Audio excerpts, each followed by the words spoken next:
नमस्कार दोस्तों, स्वागत है आप सभी का हमारे YouTube चैनल पर। तो आज हम बात करेंगे डीएलएड एडमिशन 2025 लेटेस्ट अपडेट के बारे में।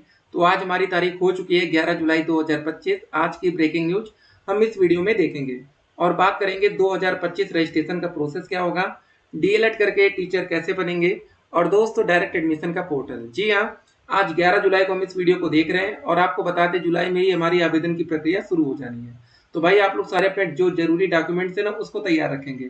कौन कौन से डॉक्यूमेंट्स इंपॉर्टेंट होते हैं और कैसे आपका एडमिशन होगा, सारा प्रोसेस हम आपको इसी वीडियो में समझा देंगे। ठीक है, तो पहले देख लीजिए, शुक्रवार का दिन है, 11 तारीख हो चुकी है। उसके बाद दोस्तों यूपी टेट की ऑफिशियल वेबसाइट, क्योंकि आपने सुना होगा ना कि डीएलएड करके टेट पास करना पड़ता है, उसके बाद सुपर टेट, ऐसा कुछ आपने सुन रखा होगा। ये सीटेट की ऑफिशियल वेबसाइट है। छात्रवृत्ति के लिए सिर्फ एक बार रजिस्ट्रेशन करना होगा। जी हाँ दोस्तों, आप देख सकते हैं अब छात्रवृत्ति के लिए विद्यार्थियों को सिर्फ एक ही बार रजिस्ट्रेशन कराना होगा। One time registration OTR number उसे आवंटित किया जाएगा, आधारित सत्यापन किया जाएगा, फिर आगे उसे किसी भी कक्षा में रजिस्ट्रेशन की जरूरत नहीं होगी। जी हाँ, चलिए एक अच्छी बात यहाँ पर देखने को मिल रही है। बीपीएससी की नियुक्तियों में बिहार की महिलाओं को 35% आरक्षण लागू कर दिया गया। ठीक है, जिस परीक्षा का रिजल्ट आना शेष उनमें भी मिलेगा लाभ। बिहार लोक सेवा आयोग ने जारी की अधिसूचना। भाई देख लीजिए, बिहार की तमाम परीक्षाओं में महिलाओं को 35% आरक्षण लागू कर दिया गया है। इसकी सूचना भी आयोग को दे दी गई है।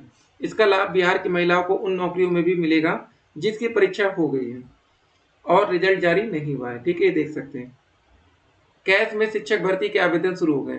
देख सकते हैं ये क्या है, अवसर मिल रहा है डॉक्टर एपीजे अब्दुल कलाम प्राविधिक विश्वविद्यालय में स्थापित सेंटर फॉर, ठीक है, एडवांस स्टडीज कैस में रिक्त 14 शैक्षणिक पदों को सीधी भर्ती के जरिए भरे जाने के लिए आवेदन शुरू हो गए हैं। आवेदन का प्रारूप, शैक्षिक और अन्य योग्यता संबंधी जानकारी विश्वविद्यालय की वेबसाइट पर उपलब्ध है। होमगार्ड के 45,000 पदों पर जल्द भर्ती होने वाली है। देख लीजिए, इसकी अपडेट्स आई हैं। अक्टूबर में शुरू होगी पंचायत चुनाव के लिए सीट की आरक्षण प्रक्रिया। 1.5 दर्जन से अधिक स्कूलों का विलय हो रहा है। जी हाँ दोस्तों, देख सकते हैं प्रयागराज में परिषदीय विद्यालयों के युग्मन पेयरिंग आदेश जारी होने लगे हैं। बेसिक शिक्षा अधिकारी देवव्रत सिंह ने अलग अलग तारीखों में 1 दर्जन से अधिक स्कूलों के विलय का आदेश देते हुए खंड शिक्षा अधिकारियों को पुराने विद्यालय के छात्र छात्राओं और शिक्षकों को नए स्कूल में पठन पाठन सुनिश्चित कराने के निर्देश दे दिए हैं। भाई ये आप क्या ही बोलेंगे, इस पर हम लोग ज्यादा टिप्पणी नहीं करेंगे, बिल्कुल सही चीज नहीं हो रही है। जी हाँ दोस्तों, किसी बच्चे का स्कूल अगर उसके घर से जो स्कूल 500 मीटर दूर था, आप उसे अगर 3 किलोमीटर दूर भेजा जाएगा तो ये बिल्कुल न्याय संगत नहीं है। जी हाँ, आप समझ सकते हैं कि यार कोई बच्चा क्लास 1 का बच्चा, सोचिए एक क्लास का बच्चा, 2 क्लास का बच्चा इतना दूर जाएगा। गांव में कभी बच्चे गायब हो जाते थे, मतलब आपने कितनी चीजें सुनी होंगी। अब कोई माँ बाप इतनी दूर किसी बच्चे को भेजेगा क्या, आप सोचिए। ठीक है, ज्यादा डिस्कशन इस पर नहीं होगा, फिलहाल हम लोग एडमिशन पर आ जाते हैं।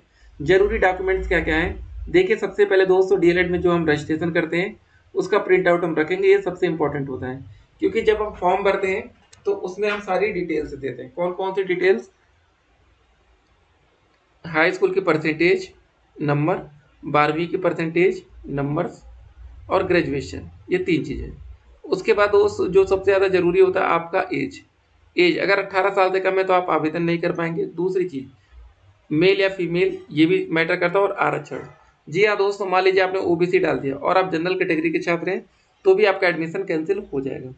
तो बहुत सी चीज़ें जानते रहिए, नहीं तो गलती आप लोग करेंगे। और आपको बता दें डीएलएड में जो रजिस्ट्रेशन होता है इसमें किसी भी प्रकार का आपको संशोधन का, करेक्शन का मौका नहीं दिया जाता, किसी भी प्रकार का एक सिंगल करेक्शन नहीं होता। इसलिए यहाँ पर फॉर्म भरते समय 2 बार देख लीजिएगा, 3 बार देख लीजिएगा, लेकिन गलत फॉर्म मत डालिएगा। परीक्षा नियामक प्राधिकारी उत्तर प्रदेश प्रयागराज, पीएनपी का ऑफिशियल वेबसाइट ये सब है। अब दोस्तों जरूरी डॉक्यूमेंट में क्या क्या रखेंगे आप लोग, हाई स्कूल का रिजल्ट अपना तैयार रखिएगा और सर्टिफिकेट के साथ, 12वीं का रिजल्ट सर्टिफिकेट, ग्रेजुएशन का रिजल्ट, डिग्री आपको मिली नहीं होगी, प्रोविजनल से काम चल जाएगा, ये 3 चीज़ें। उसके बाद निवास प्रमाण पत्र, जी हाँ दोस्तों, डोमिसाइल सर्टिफिकेट और जाति प्रमाण पत्र, कास्ट सर्टिफिकेट, ये सब जरूरी चीज़ें हैं।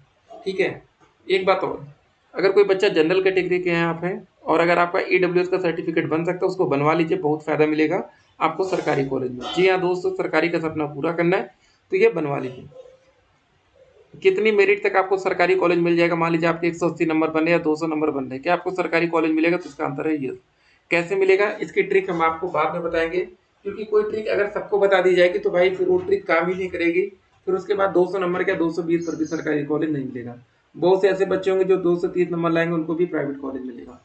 ठीक है, तो कुछ बातें हम लोग बात के लिए बचा के रखेंगे। जो बच्चे हमारे चैनल को सब्सक्राइब करेंगे, हमसे जुड़े रहेंगे व्हाट्सएप पर, उनको ये सारी चीजें बताई जाएंगी। अब उसके बाद बात आती है कि आपको कौन सा कॉलेज लेना चाहिए, सरकारी या प्राइवेट। सरकारी कॉलेज की फीस 1 साल की 10,200 होती है।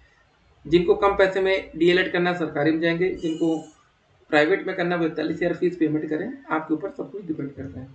ठीक है, सरकारी कॉलेज की फीस आपने देख लिया, प्राइवेट कॉलेज की फीस आपने देख लिया।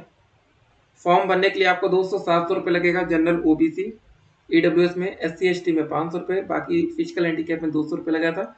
इसमें चेंजेस संभव है। ठीक है, बाकी दोस्तों जो आवेदन की प्रक्रिया जुलाई में शुरू हो जाएगा। dledresult.com वेबसाइट याद रखिए, ये से सारा प्रोसेस होगा। ठीक है, result.com कमेंट बॉक्स में लिंक भी दिया गया। चलिए मिलते हैं एक और वीडियो में। और दोस्तों आवेदन की प्रक्रिया किसी भी समय शुरू हो सकती है, एकदम तैयार है।